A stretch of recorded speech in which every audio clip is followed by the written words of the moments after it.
Bueno, hoy ya arrancamos con diabetes.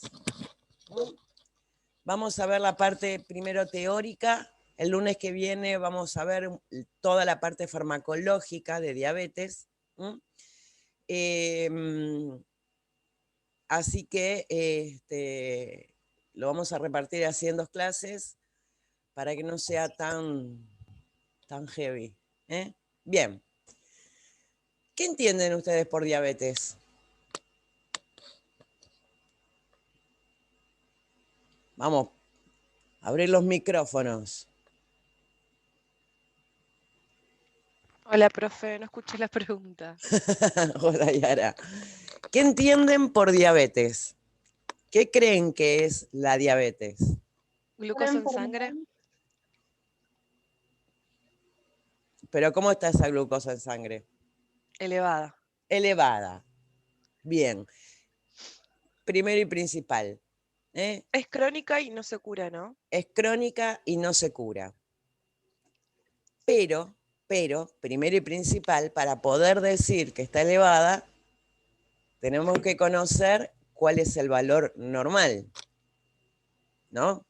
Porque yo puedo decir que algo está elevado, que algo está grande, que algo está... Si yo conozco y lo puedo comparar con algo que se considera normal. ¿Alguien sabe cuál es el valor normal de glicemia o glucemia? De 70 a 110 miligramos, ¿no? Muy bien. Decigramos por ¿cuánto? Cada 100 milímetros de sangre. Por mililitro de sangre, exactamente.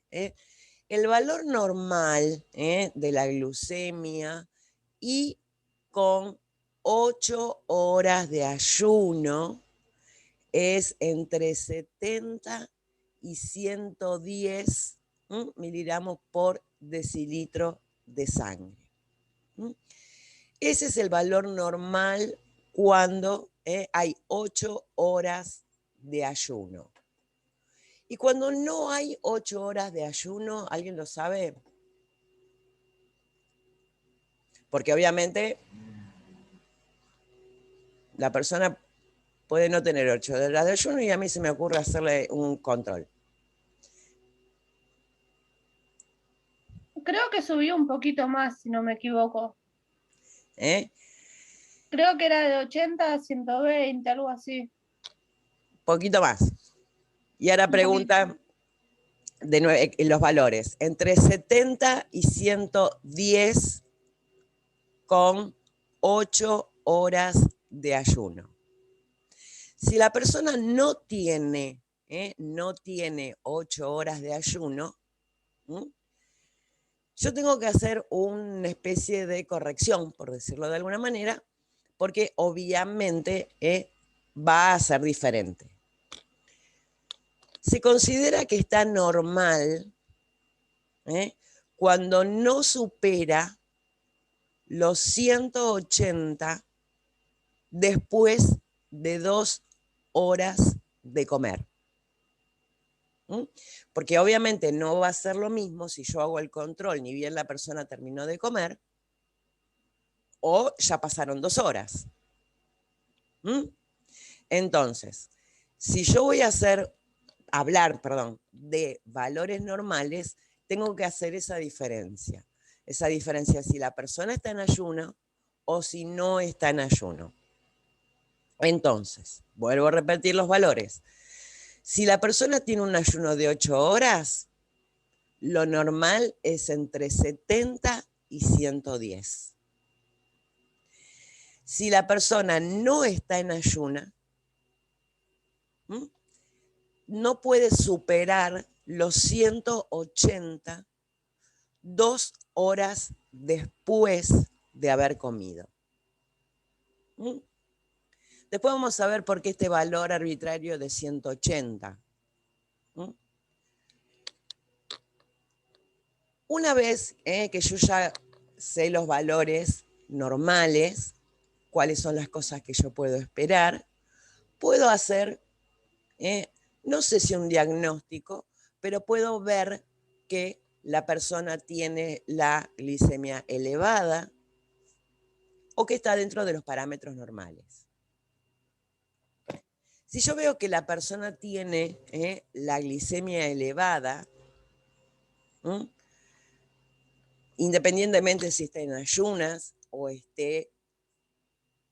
2 horas después de haber comido y los valores están elevados, también va a diferir si puedo hacer el diagnóstico, ya lo hice el diagnóstico, o tener una idea, una aproximación de qué es lo que pudo haber pasado. Si yo veo que la persona, vamos a ver, por ejemplo, después de 2 horas de haber comido, tiene una glicemia de 600 y pico. ¿A ustedes qué les parece? Está elevada. Sí, ¿está con un pico de diabetes ahí o no? ¿A qué le llamamos pico de diabetes? Y que está sobrepasado de los niveles normales. Está sobrepasado. Pero esta persona no sabe que tiene diabetes. Buen día. Buen día. ¿De cuánto dijo? ¿Qué valor? De 600 y pico después de 2 horas de comer. 2 horas. Después de 2 horas de comer.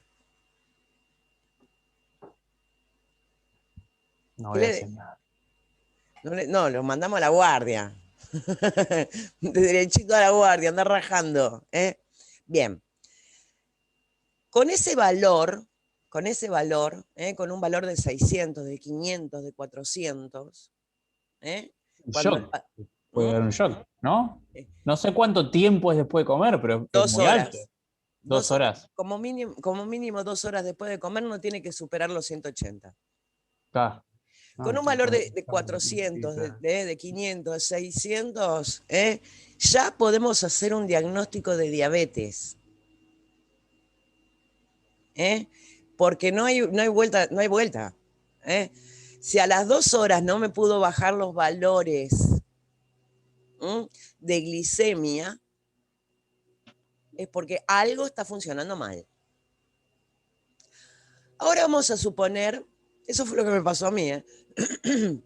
Había desayunado tipo 8 de la mañana, estaba en la facultad, me había quedado, había cursado, qué sé yo, me había quedado ahí paveando un rato en la facultad porque tenía turno con clínica, porque me sentía mal. Me mandan a hacer un laboratorio, después vamos a ver los síntomas y le vamos a encontrar otra vuelta de rosca. Y la doctora que me atendió me decía, bueno, vamos a un laboratorio. Cuando vuelvo con el laboratorio tenía 600 y pico, ya está. No le busque más vuelta. Lo único que había desayunado y me había tomado una gaseosa con azúcar, obvio, porque tenía una sed que me estaba muriendo. Y no había vuelta atrás. Con esos valores no había mucha vuelta. Pero bueno. Ahora vamos a suponer otra cosa. Una persona terminó de comer, a las 2 horas le tomamos la glicemia, le hacemos una pruebita y nos dice que tiene 200. Está un poquito por arriba del valor más o menos considerado normal. ¿Le vamos a decir que tiene diabetes? No. ¿Está embarazada la persona? No, no está embarazada. Es un varón. No se le diría, pero se le recomendaría de todas maneras que vaya al médico. Obvio, siempre. Eso siempre, exactamente. El dibujito que hizo Marcelo. Básicamente lo que habría que pedir ahí es una curva de tolerancia a la glicemia. ¿Por qué hago toda esta introducción? Porque nosotros siempre hablamos de diabetes, pero vamos a ver que Obviamente la diabetes es el aumento, o sea, está definido por los valores de glicemia aumentados, fuera de lo normal. ¿Mm? Pero vamos a ver también que hay distintos tipos y que obviamente el tratamiento va a ser totalmente diferente porque es diferente la fisiopatología y diferente a lo que responde. ¿Mm? Básicamente, vamos a ver que hay 4 casos en los cuales la glicemia va a estar aumentada. Primero vamos a hacer lo menos frecuente. Puede ser una glicemia aumentada secundaria a que está mal hecho el ayuno, porque también puede estar mal hecho. Yo hice un ayuno de 8 horas para ir a hacerme el estudio. Creo que hice 8 horas de ayuno, pero tenía turno para sacarme sangre a las 9 de la mañana y tenía un hambre que me estaba muriendo. Me tomé un café. ¿Me puede dar aumentada? Ahí vengo. Sí. Mientras ustedes piensan, voy a cerrar la puerta porque están los jardineros de la casa de al lado y yo no los escucho.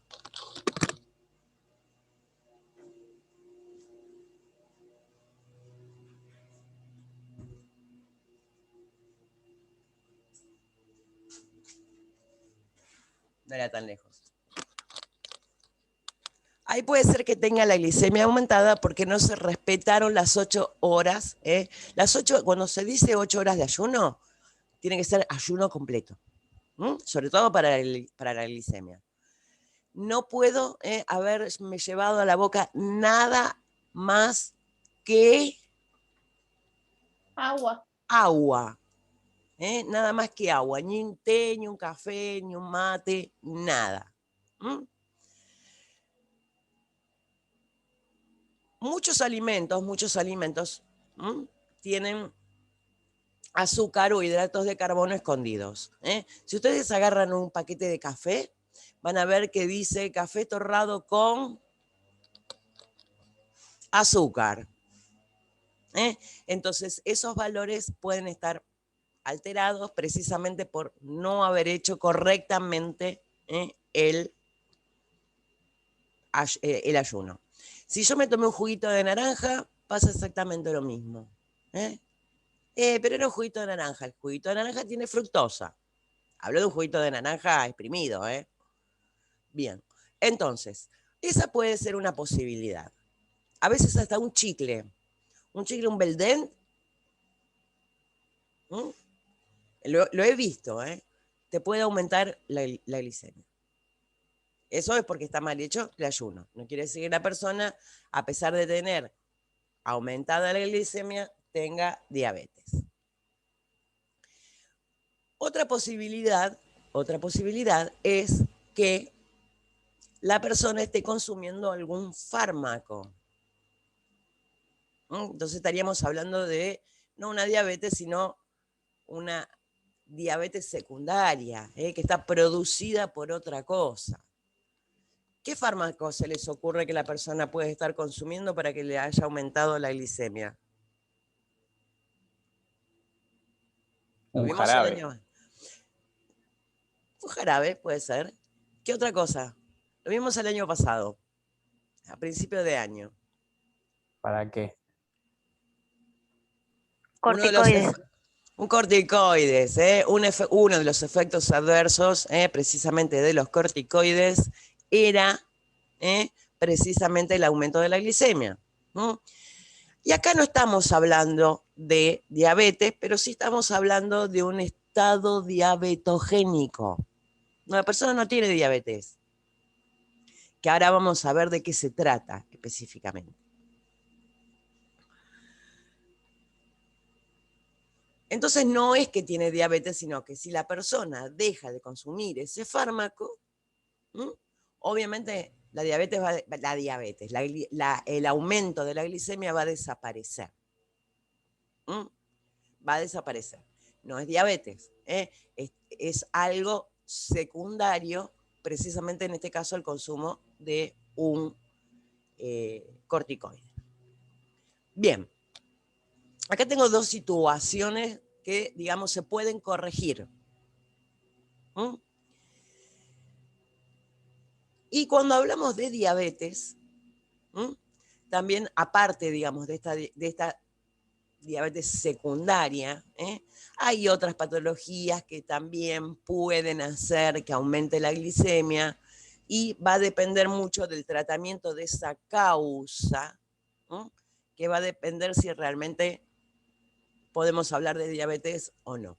Pero estas son todas causas secundarias, causas secundarias que pueden provocar un aumento de la glicemia y que pueden simular una diabetes.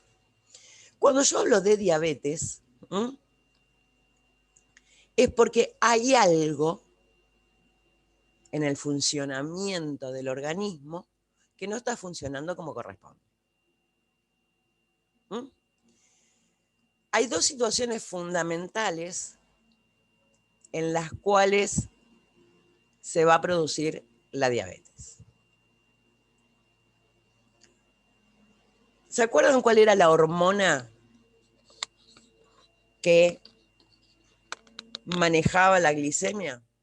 ¿Y quién la producía?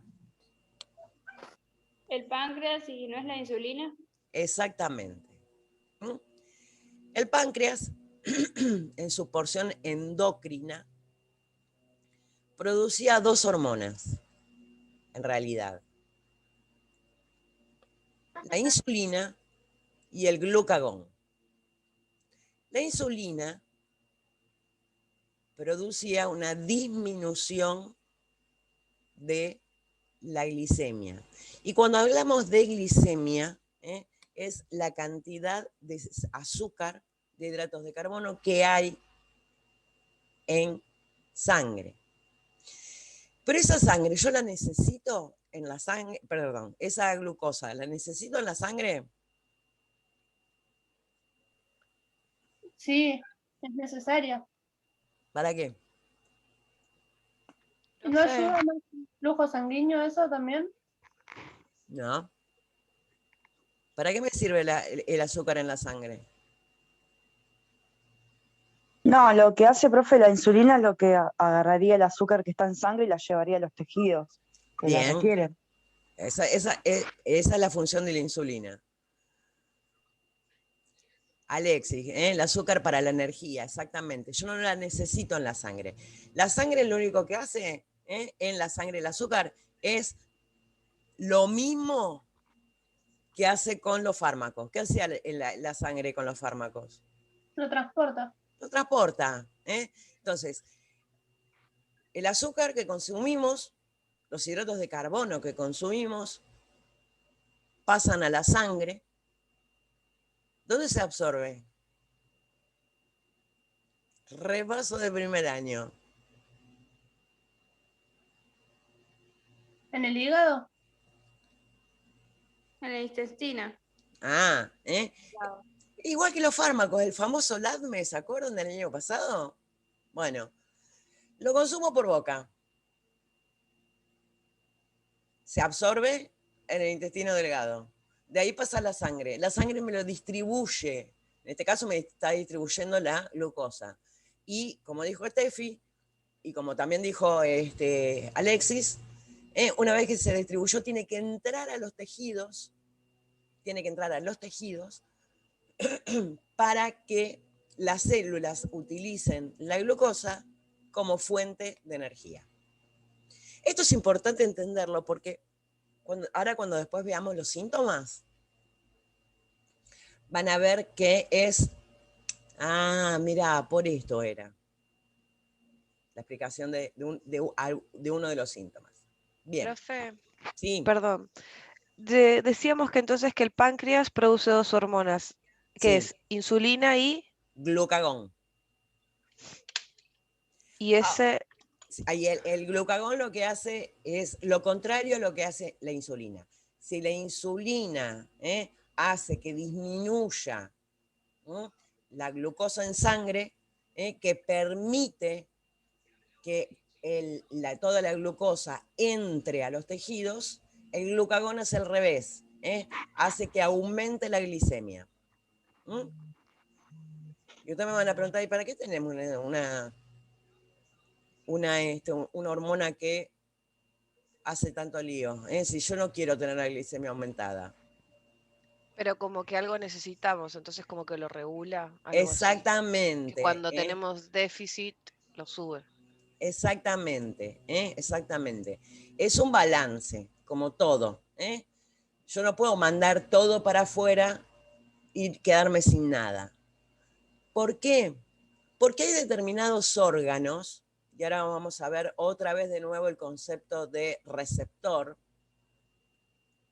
¿Se acuerdan el concepto de ligando-receptor? Que era una sustancia que se unía a un receptor y esa unión permitía la acción de algo. Bueno, para que la glucosa pueda entrar al organismo, o sea, a los tejidos, necesita de la insulina. La insulina se une a un receptor y permite la entrada de glucosa a los tejidos. Es como, yo siempre lo comparo con una llave y la cerradura. La insulina es la llave y el receptor es la cerradura. Yo para que funcione, para que pueda abrir la puerta, necesito poner la llave en la cerradura para abrir la puerta y poder entrar. Así es como se maneja. Ahora, ¿qué es lo que ocurre? Hay algunos tejidos, que no tienen receptores.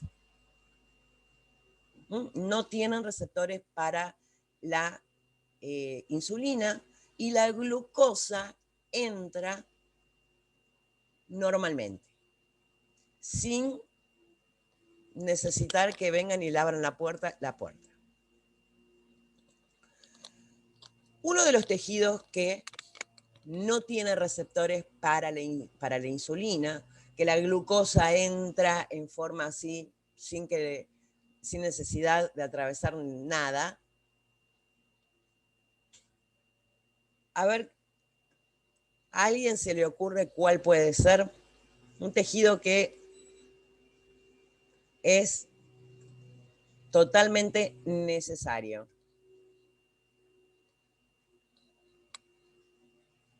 No es el corazón. El jefe. El cerebro, exactamente, Alexis. El cerebro, o sea, todo el tejido nervioso, no tiene receptores para la insulina. Después, eso lo vamos a ver también muy clarito cuando veamos los efectos adversos de la insulina, por ejemplo. El cerebro, el glóbulo rojo y el ojo no tienen receptores, células de los ojos, no tienen receptores para la insulina. La glucosa pasa en forma normal, sin problema. Y precisamente el glucagón tiene esa función. Impide que toda la glucosa que está en la sangre se vaya a los tejidos. ¿Por qué? Porque si los tejidos se roban todo, si se roban todo el azúcar, no va a haber para que vaya al tejido nervioso y a las otras cosas, pero sobre todo el tejido nervioso. Bien. Eso es todo en introducción, porque después lo vamos a ver mucho más claro, el tema de los signos, el tema de los síntomas, y por qué ocurren determinadas cosas. Ahora vamos a ver un poquitito de los diferentes tipos de diabetes que existen. Tenemos lo que se denomina la diabetes tipo 1, la diabetes tipo 2, la prediabetes y la diabetes gestacional. Acá, en cada una de ellas va a haber una fisiopatología diferente. Vamos a arrancar con la prediabetes,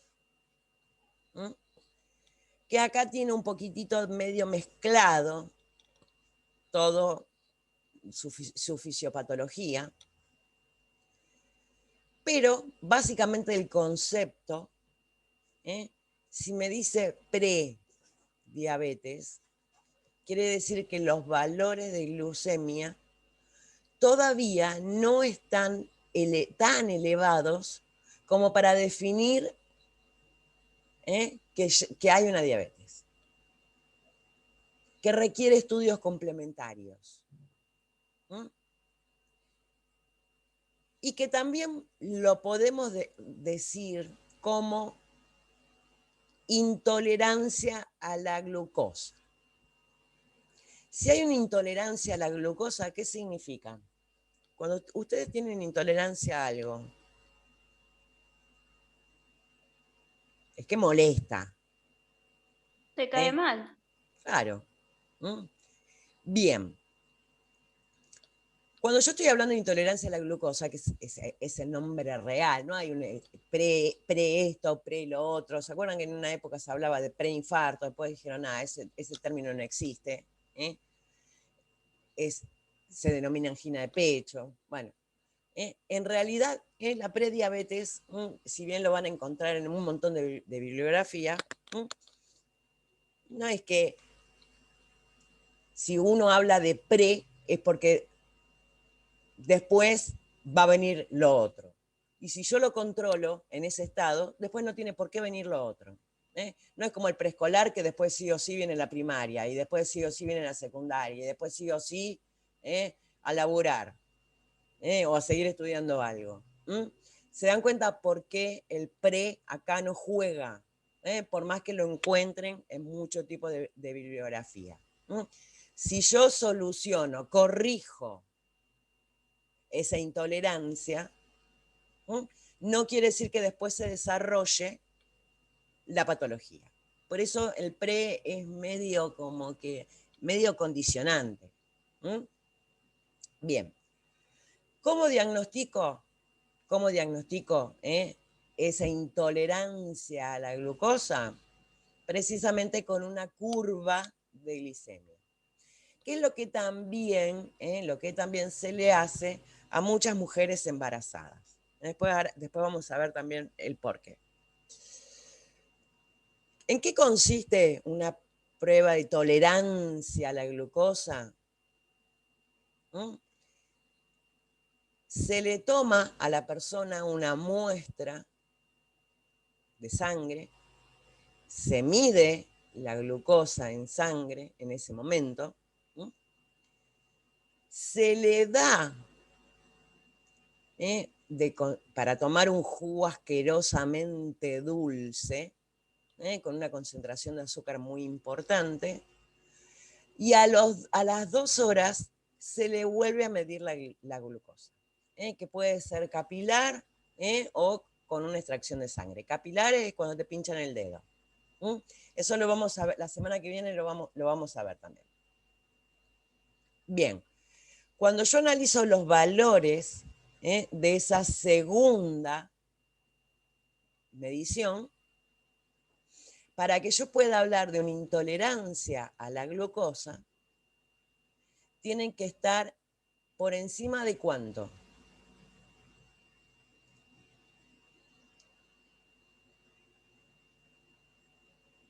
¿De 200? Por encima de 200, porque si yo te es lo mismo que si yo hubiera estado haciendo una prueba común y corriente, es decir, que la persona no está en ayunas, me manejo con los mismos valores. Bien. Pero antes, quiero mostrarles una cosa.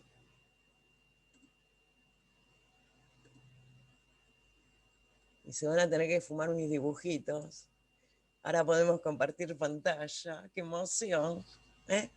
Primero, para poder entender esto, tenemos que conocer y saber cómo es la forma en la cual se segrega la insulina, que el páncreas produce insulina. Y que también nos va a entender un poquito, nos va a ayudar a entender también un poquitito de cómo es que actúan los distintos tipos de insulinas. Bien, vamos a hacer lo que se denomina una curva. Estas son las horas. ¿Qué color feo que elegí? Esperen que voy acá, a ver, vamos a elegir otro color. Estas son las horas, y esto que se les ocurre, ¿qué será?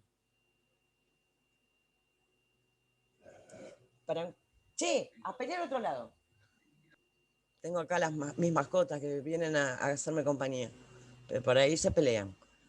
Estas son las horas y esta es la cantidad de insulina que hay, que se va produciendo.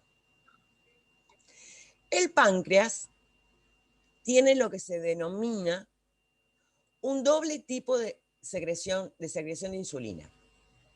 Un pulsátil. Sí, pero pará. Primero vamos con la basal. Que la primera. El páncreas produce una secreción que se denomina basal, que me hace como una especie de meseta. ¿Por qué?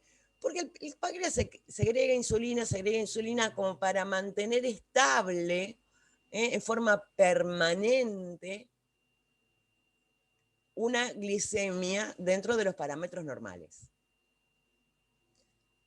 Para que haya ese juego de cuando las células necesitan la glucosa, esté permanentemente en ese juego, de entrada hacia las células, pero que tampoco haya demasiado adentro de las células, para permitirle que vaya también al cerebro y que le dé energía al cerebro. Entonces, hay una secreción estable, basal, que dura todo el día, que hace este dibujito. Esta meseta tiene un par de errores ahí, pero bueno. ¿Y qué pasa? ¿Qué se les ocurre que puede llegar a pasar cuando comemos? Voy a tener mayor cantidad de glicemia, porque estoy comiendo. Es lógico que me aumente. A mí, a ustedes, a cualquiera. El cuerpo va a necesitar mayor cantidad de ¿qué? ¿Para qué?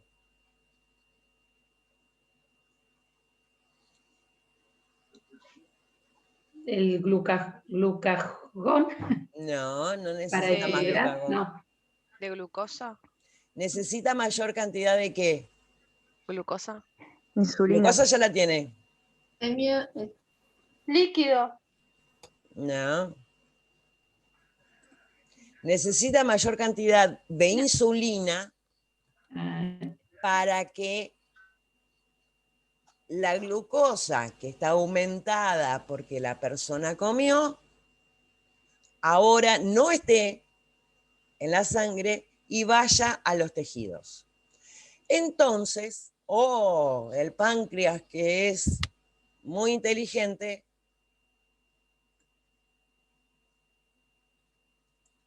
me hace un pico. Me hace un pico de secreción de insulina para que yo tenga esta basal más la cantidad extra para cubrir el exceso de glucosa que en ese momento hay después de comer. Y es lo que me permite que 2 horas después de haber comido, la glicemia vuelva al valor normal. ¿Mm? Acá me hice un pico, pasaron 2 horas que yo no volví a comer, tomo la medida, gracias al pico disminuyó. Acá volví a comer, chácate, me hizo otro pico. Acá volví a comer, chácate. Ahí está, ahí me está haciendo otro pico. Tiene este ritmo de secreción, este ritmo de secreción la insulina. Tiene una insulina basal, que me permita que yo tenga estable, que haya una cantidad de glucosa en sangre porque hay tejidos que lo van a necesitar. Y estos picos de secreción de insulina después de haber comido, precisamente para disminuir el exceso de glucosa que hay después de haber comido. Acá vuelvo a repetir, venía bien, venía bárbaro, comí, me hizo el pico, pero si yo mido acá, en vez de medir acá después que hayan pasado las 2 horas, esto todavía no tuvo tiempo de hacer efecto. Entonces, antes de las 2 horas es lógico que está aumentado. ¿Alguien de ustedes tiene algún glucómetro en casa?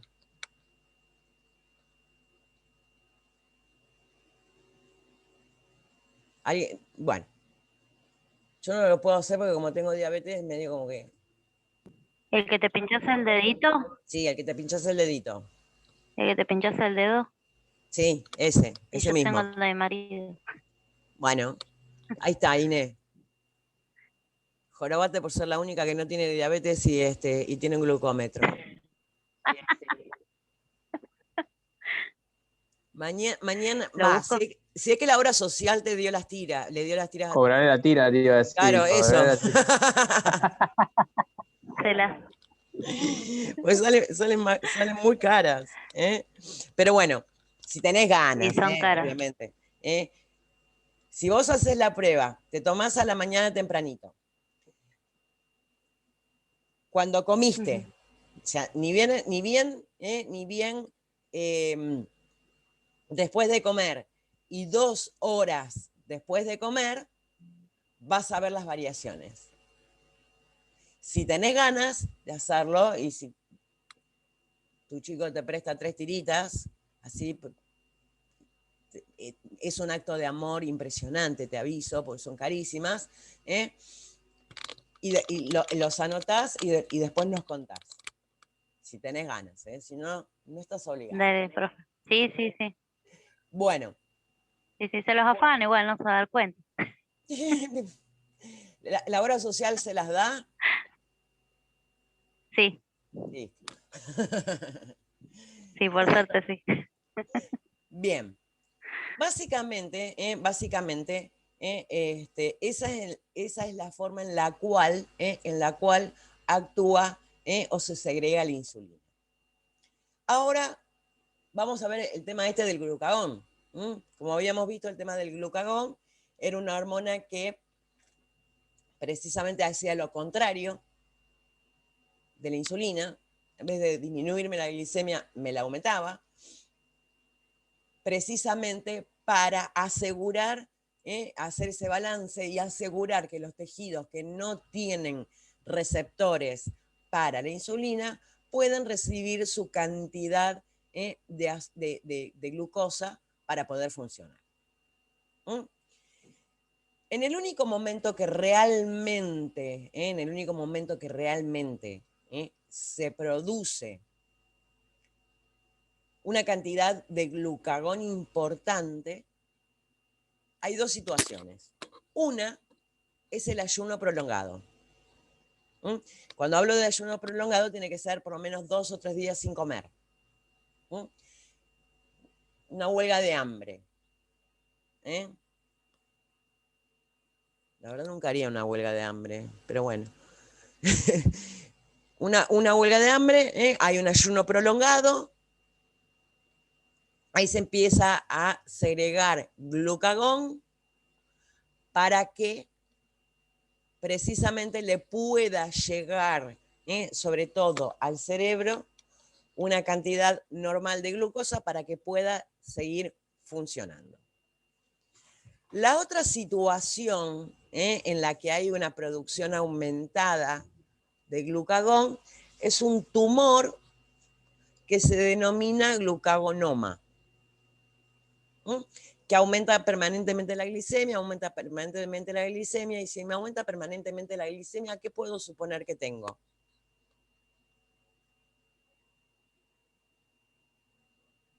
Diabetes. Pero no tengo diabetes. Tengo un glucagonoma que me aumenta la glicemia. ¿Por qué? Porque me aumenta la producción de glucagón. Entonces, por eso yo les decía que ante cualquier situación en la cual la glicemia esté aumentada, hay que consultar. Porque primero hay que ver que no sea una diabetes secundaria. Esta es una diabetes secundaria, que en realidad no es diabetes, pero bueno. Y en el caso de que sea una diabetes, hay que empezar a controlarla, porque las consecuencias del no control de la diabetes son embromadas, bastante embromadas, que incluso te pueden llevar a largo plazo a tocar el arpa de manera no graciosa, porque no vas a tener a veces manos o dedos para tocar el arpa. Bien, ahora sí, nos vamos a meter un poquitito en las tres, en las tres, casi 4 tipos de diabetes que existen. Y acá sí hablamos de diabetes. Diabetes tipo 1, diabetes tipo 2, diabetes tipo gestacional. Primero vamos a hablar de la 1. Diabetes tipo 1. También se la denomina insulino dependiente. ¿Por qué se la llamará insulino dependiente? Porque la persona depende, necesita insulina. ¿Por qué? Porque su cuerpo no la produce. ¿Por qué no la produce? Porque suele haber una lesión autoinmune. ¿Qué quiere decir? Que el sistema inmunológico de la persona destruyó ¿a quién? Esto lo vimos el año pasado. ¿Dónde está Brenda? Acá está. Brenda, ¿te acordás quién era? Y al resto también. No la quiero meter en el brete solamente a Brenda. ¿Cómo se llamaban las células que producían la insulina? Las células beta. Muy bien, Steffi. Sí. Las células beta del páncreas eran las encargadas de producir insulina. Entonces, en este tipo de diabetes hay una lesión autoinmune que rompe, destruye a las células beta. Y si no tengo células beta, ¿quién produce la insulina? No hay manera. Antes, a este tipo de diabetes también se le denominaba infanto juvenil. ¿Por qué? Porque la mayoría, o se creía que la mayoría de los pacientes que tenían este tipo de diabetes eran niños o adolescentes. Después se descubrió que no, que había también adultos que desarrollaban este tipo de diabetes autoinmune, pero que tenían la misma fisiopatología, con la diferencia que algunos se producían en niños o adolescentes y los otros en adultos. A ese grupo que se produce en adultos se lo denomina LADA. Obviamente es una sigla en inglés que significa diabetes autoinmune latente del adulto. Se produce también por una reacción antígeno-anticuerpo. El anticuerpo destruye a las células beta pensando que es un antígeno, pensando que es algo que está haciendo daño. Y lo que caracteriza precisamente a la enfermedad es la nula producción de insulina, porque se rompieron todas las células que la producían, y la presencia de anticuerpos. La diferencia es que el LADA es en adultos, y la de los niños o adolescentes es diabetes tipo 1. Pero siempre hablamos de diabetes tipo 1. Es autoinmune, hay presencia de anticuerpos. Por lo general hay varios tipos de anticuerpos, pero los más conocidos son los anticuerpos anti-islote. ¿Se acuerdan que las células beta estaban agrupaditas en islotes, como en islitas ahí dentro del páncreas? Bueno, vienen estos tipos y rompen todo. Ahora, si no hay manera de que el cuerpo produzca insulina, ¿cuál se les ocurre que será el tratamiento? Hay que inyectar la insulina, reemplazarla. Reemplazarla, exactamente. Se utiliza un tratamiento sustitutivo, ¿ok? Obviamente con insulina. ¿Por qué se les ocurre que hay que inyectarla y no tomarla por boca? Esta pregunta es muy chota. Porque si se inyecta llega más rápido, ¿no? No está mal esa deducción, muy bien, no está mal. ¿Va directo en sangre? No, porque es subcutánea. Hay alguna que se pueden inyectar. Porque solamente voy a decir LADME. Vos ya lo sabes. Bueno, no seamos tan malos, che. En realidad, la insulina, en su estructura química, es una proteína. ¿Y qué pasa cuando yo como una proteína? Que también se ocupa el páncreas.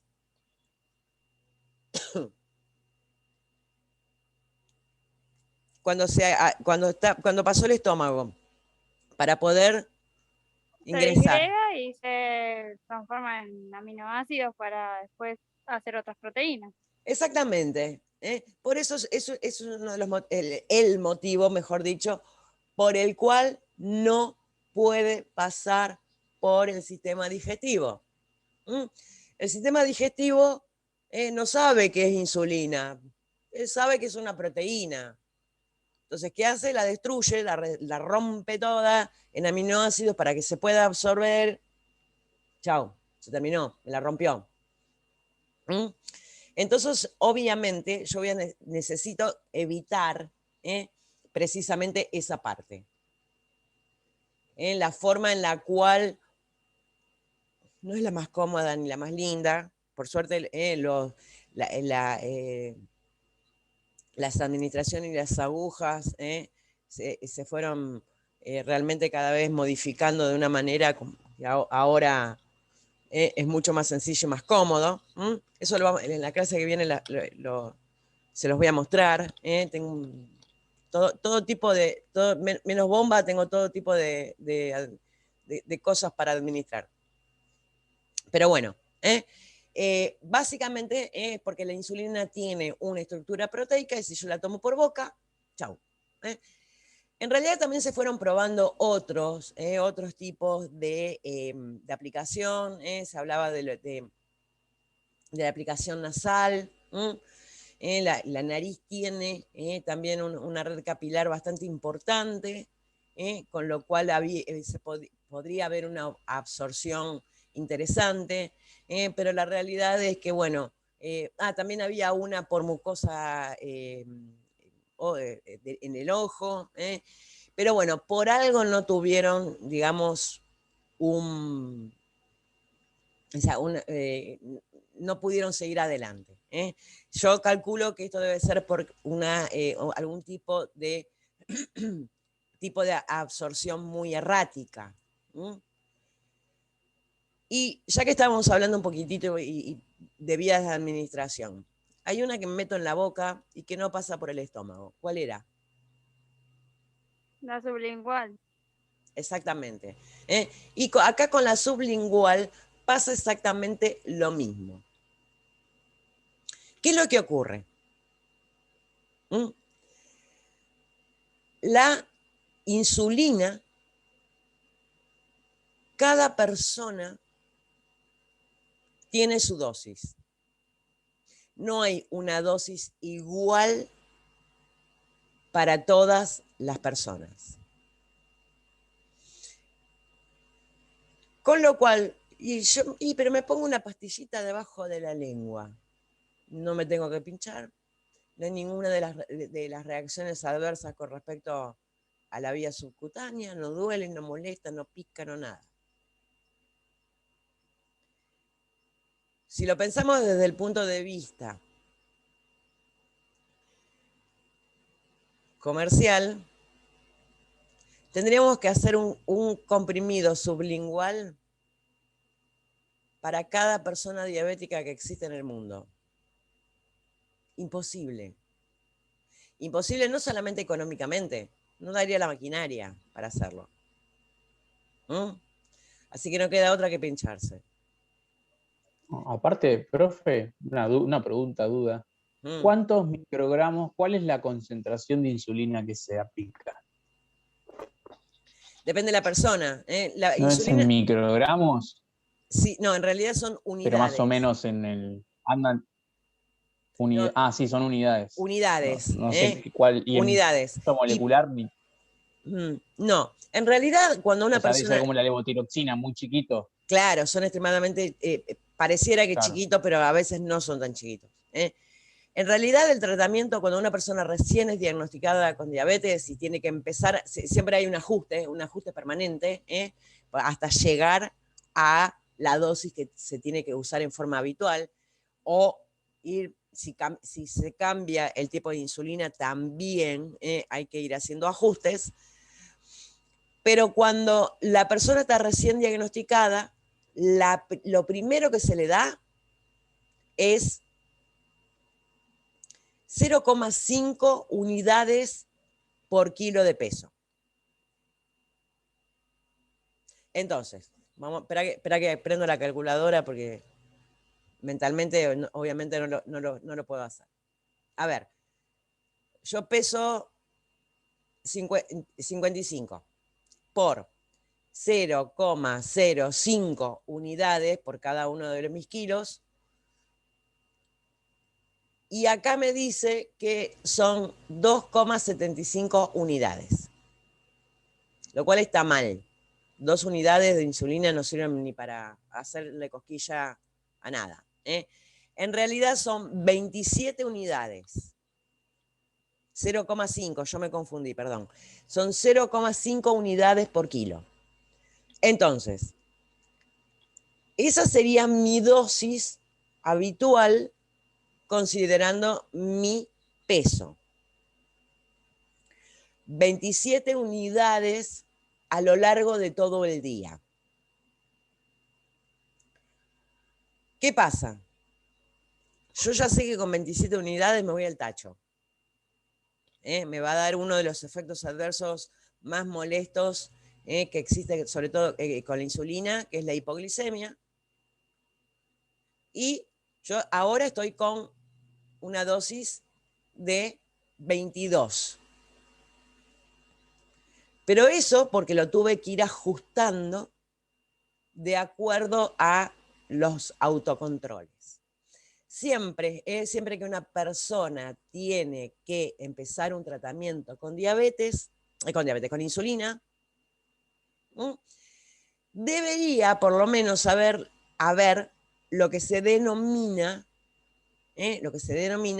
la educación diabetológica, donde se le instruye a la persona cómo tiene que aplicarlo, dónde lo tiene que aplicar.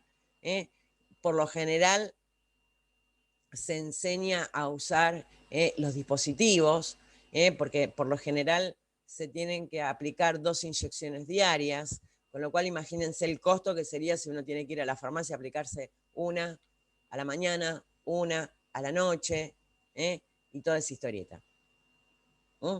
Entonces hay toda una educación diabetológica donde se le explica a la persona cómo tiene que aplicarla, qué dosis utilizar, cuáles son los síntomas de alerta con respecto al efecto adverso más importante con respecto al uso de insulina, que es la hipoglicemia, y hay todo eso. Debería haberlo. A veces no hay. A veces esa educación no existe, o porque el diabetólogo no se la dio, o porque la enfermera que tenía que explicarle no le explicó bien, o la persona tampoco le entendió. Puede pasar que ocurra que la persona no entienda qué es lo que le están diciendo. Por eso esto es un trabajo permanente, donde el diabetólogo tendría que estar un poquito encima, y sobre todo con el tema de la insulina, porque cuando veamos precisamente lo que es la hipoglicemia, puede llevar a la muerte también. Bien, con respecto a la cantidad, por lo general todos los dispositivos de aplicación están graduados en unidades. Pero sí, se habla un poco, es en el orden de los microgramos, picogramos, no me acuerdo bien cómo era. Bien. ¿Alguna duda con respecto a lo que es diabetes tipo 1, que también puede aparecer en el adulto y que en ese caso se denomina diabetes autoinmune latente del adulto? ¿Que hay presencia de anticuerpos? ¿Alguna duda con respecto a esto?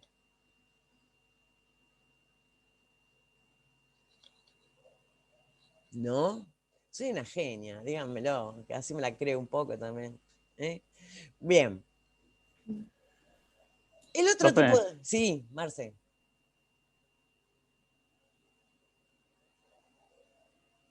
Tengo acá una cosita que le puede llegar a servir. No sé si lo reconoce. Es el pirón, es parecido. Sí. Una vez las tenía guardadas, una vez las tenía guardadas en la heladera, no, siempre las tengo guardadas en la heladera, ¿no? Pero las tenía erróneamente guardadas en la puerta de la heladera. Y viene una niña de 6 años, abre la heladera para sacar coca. ¡Uy! Los fibrones para dibujar. No te explico lo que fue mi corazón, cómo empezó a latir. No, por favor, no me lo toquen, que se rompen. Sí, tengo varios de esos. Tengo la heladera llena.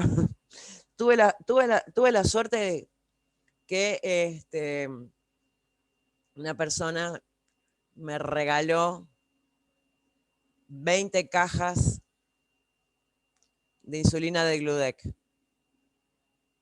Por suerte, algunas vencen en el 2021. 20 cajas de insulina. ¿Te das una idea de la cantidad de plata que tengo en la heladera? Bueno, en fin. Vamos al otro tipo de diabetes. Diabetes tipo 2. Acá no hay anticuerpos, la célula beta no se destruyó, hay producción de insulina. Y si hay insulina, ¿qué carancho pudo haber pasado?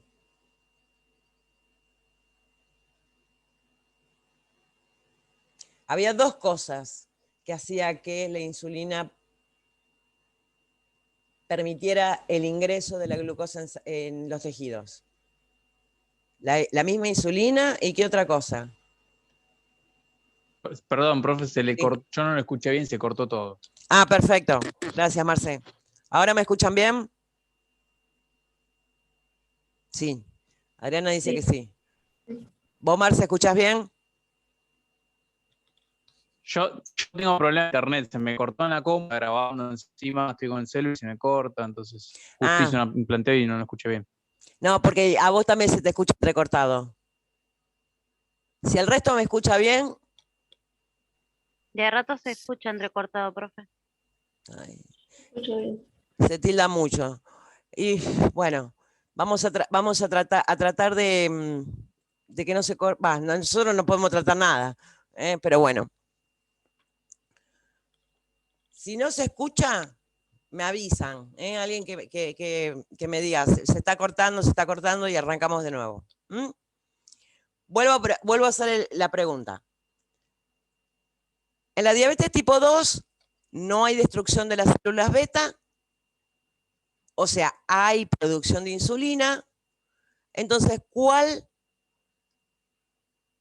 se les ocurre que puede ser el problema?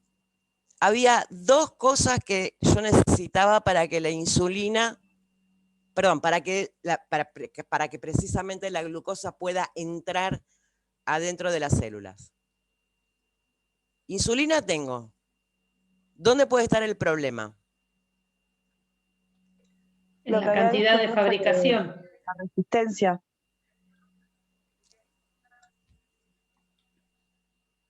Había dos cosas que yo necesitaba. ¿Se acuerdan que yo se los había comparado con una cerradura y una llave? La llave era la insulina. ¿Los receptores a los que se une?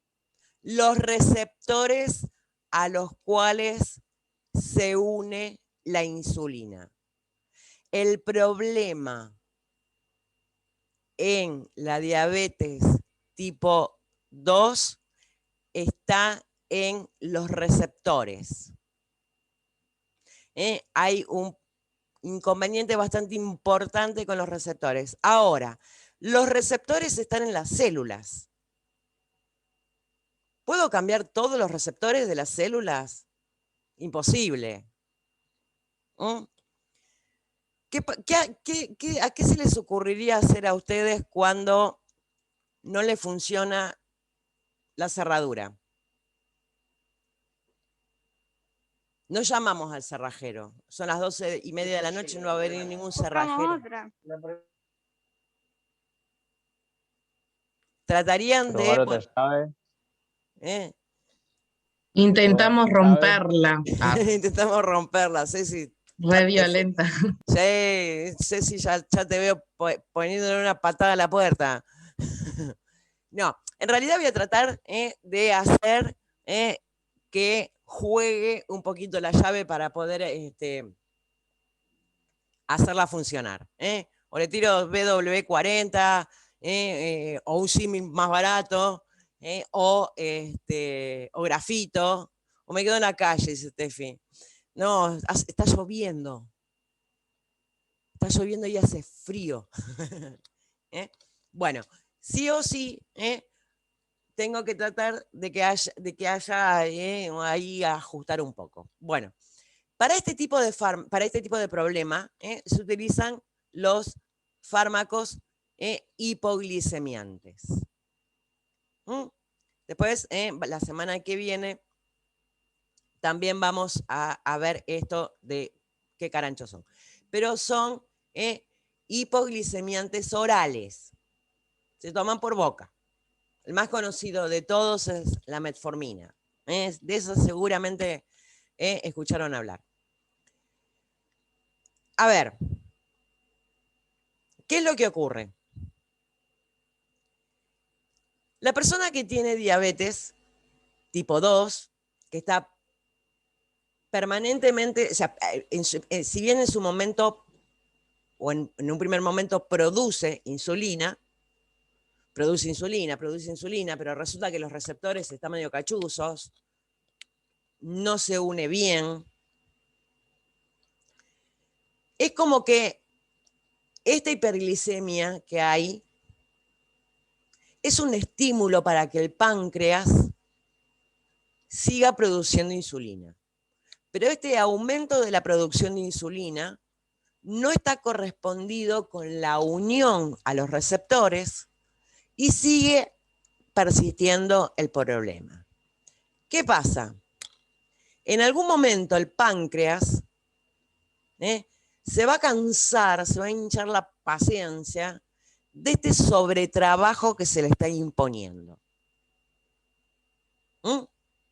Entonces, también puede empezar a fallar la producción de insulina en un paciente que tiene diabetes tipo 2. Por eso, muchos pacientes tipo 2 también tienen que usar insulina. Pero de acá no depende el tratamiento de la insulina. Por eso no se les dice insulino dependiente. Se los denomina insulino requiriente, que requiere insulina para mejorar, pero su salud no depende de la insulina. Esto, porque lo van a ver que muchos pacientes, pero entonces si usas insulina sos tipo 1. No. No.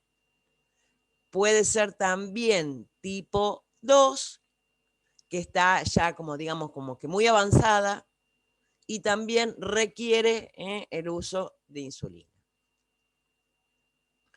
Todavía estamos hablando de fisiopatología, y así un esbozo muy ahí chiquito de la parte farmacológica. Y la tercera, el tercer tipo de diabetes que nos falta, es la diabetes gestacional. Con lo cual la diabetes gestacional ocurre únicamente en mujeres, ¿no? Y durante el embarazo. ¿Se acuerdan que eso lo habíamos visto? Por eso, y es algo que es no prevenible, pero tratable, y que se tiene que empezar a tratar en forma, les diría que prácticamente inmediata, precisamente para evitar las complicaciones que puede llegar a tener la diabetes gestacional. Por eso, a toda mujer embarazada, en su primera o segunda consulta con obstetricia, se le pide, obviamente, laboratorio completo con glicemia, y en el caso de que esté más o menos elevado, se hace la prueba de tolerancia a la glucosa. ¿Conocen algún caso?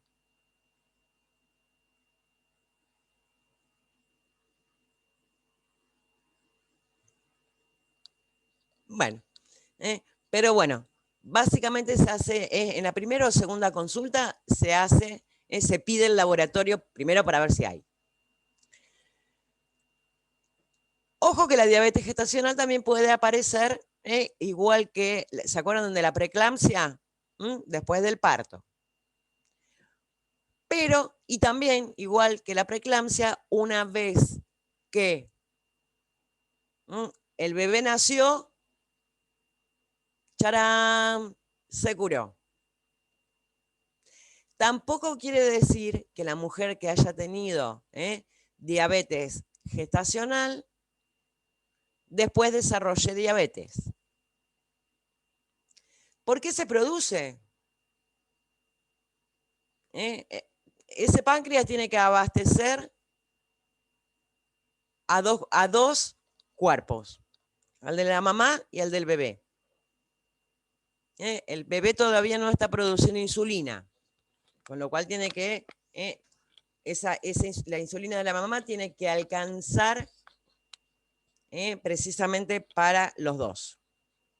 Ese es uno de los motivos. Y el otro motivo es que muchas de las hormonas del embarazo también provocan hiperglicemia. Con lo cual, obviamente, una vez que terminó el embarazo, desaparecen esas hormonas que producen hiperglicemia y, obviamente, se terminó la historia. No tiene que seguir haciendo tratamiento después de que haya nacido el bebé. Ahora, con respecto al tratamiento, mujer embarazada, ¿qué se les ocurre que se podría utilizar?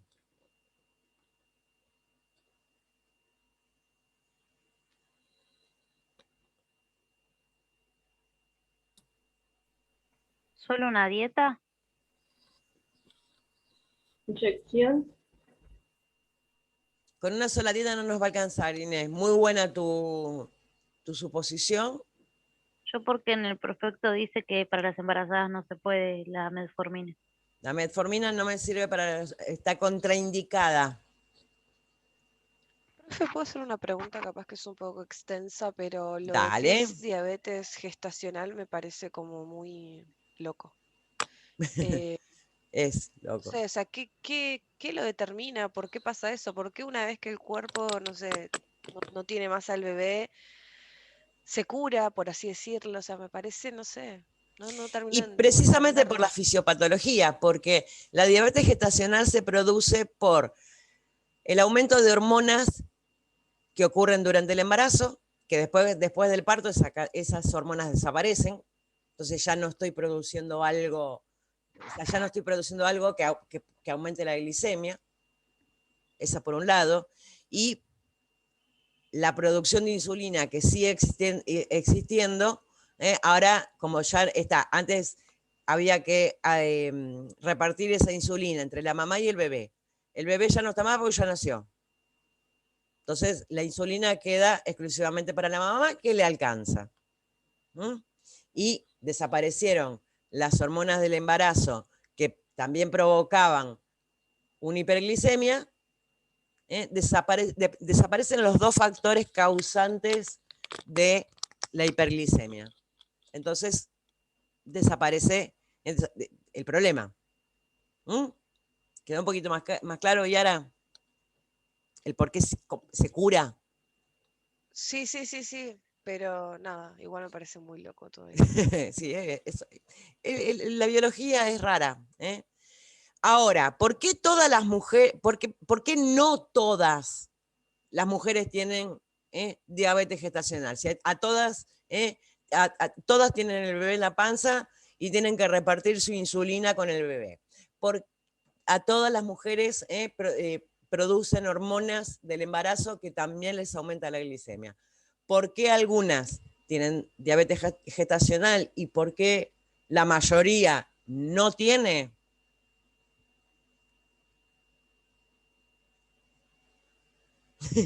No se sabe.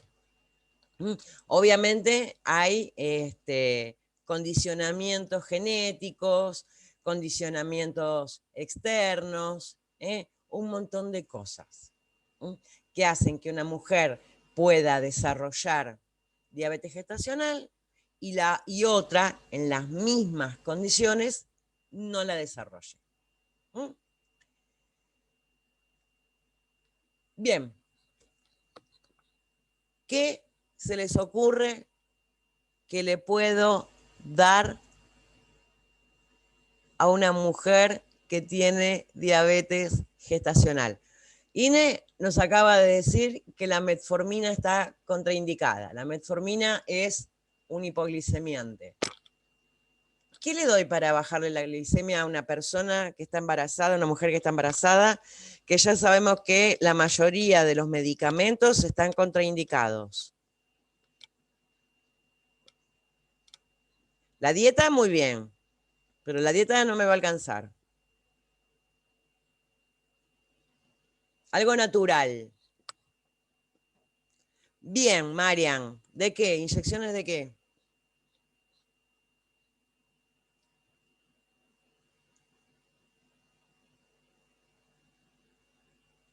De insulina. El tratamiento de la diabetes gestacional es insulina. ¿Por qué? Por lo que dijimos con el tratamiento de la diabetes tipo 1, tratamiento de reemplazo.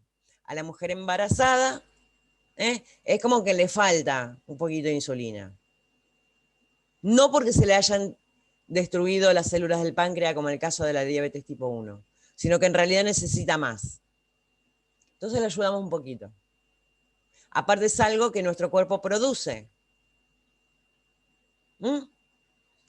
Es algo natural, por decirlo de alguna manera, si bien ya prácticamente la insulina humana no existe, se usan todas las sintéticas, pero eso después lo vamos a ver en la clase que viene.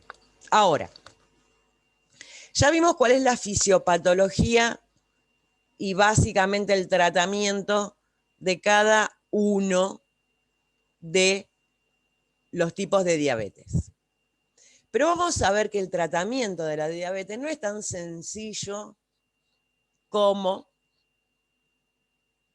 listo, le damos un pinchacito, le damos una pastillita por boca y se solucionó y se terminó la historia. No. El tratamiento de la diabetes se considera que es un banco de 3 patas. ¿Qué pasa si yo tengo un banco con 3 patas y le saco una? ¿Qué pasa?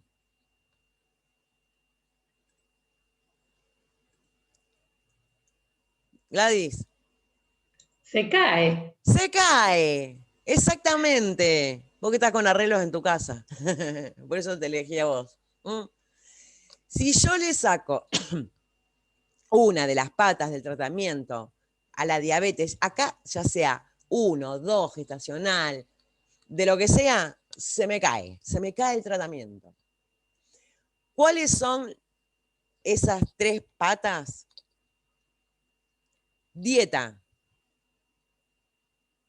ejercicio y tratamiento farmacológico. Yo puedo hacer mucha dieta, puedo hacer mucho ejercicio, pero necesito la farmacología. Yo puedo utilizar muy bien la farmacología, pero si no hago dieta, no me alcanza. Si no hago ejercicio, no me alcanza.